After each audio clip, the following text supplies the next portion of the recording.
สวัสดีครับพบกับผมจ้องอิสระชาแนลพามาดูคลิปเหตุการณ์รายวันในเขมรนะครับคลิปนี้เขาบอกว่าเป็นเหตุการณ์เพลิงไหม้นะครับที่เขมรนะครับคลิปนี้เป็นของเมื่อวานนะครับช่วงดึกๆประมาณ4 ทุ่มนะครับ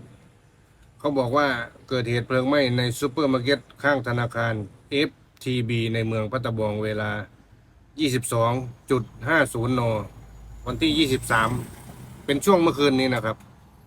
เขมรนี่ก็มีเหตุการณ์รายวันนะครับไม่ว่าจะเป็นพวกสินค้าเกษตรหรือว่าเพลิงไหม้เนี่ยเกิดขึ้นรายวันนะครับพวกข้าวเนี่ยมีรถลงข้างทางก็เยอะนะครับ แล้วก็ข้าวเขมรตอนนี้ไม่มีที่จะส่งออกนะครับไทยก็ไม่รับซื้อไม่ว่าจะเป็นข้าวมันฟักทองเนี่ยเวียดนามเขาก็ไม่เอานะครับและมาดูคลิปนี้นะครับก็เป็นเหตุการณ์รายวันเหมือนกันเพลิงไหม้ที่เขมรนะครับไปดูคลิปกันเลยนะครับฟาตอนนี้ได้คือตักนึกนงตักใดในค่ายมาตะมองบอกไม่บอกโอ้นะ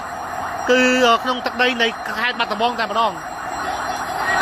อะไรยกยมมาคงจะพาเยิงบ้านเคยให้บทตำเรียน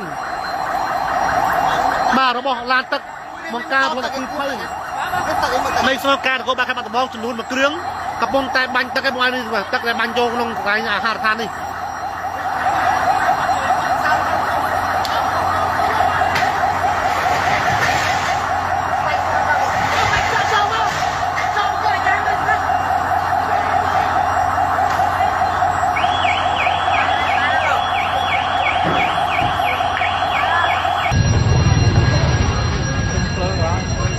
thôi cho tính cho cả em xấu anh tụt lại nó bà máu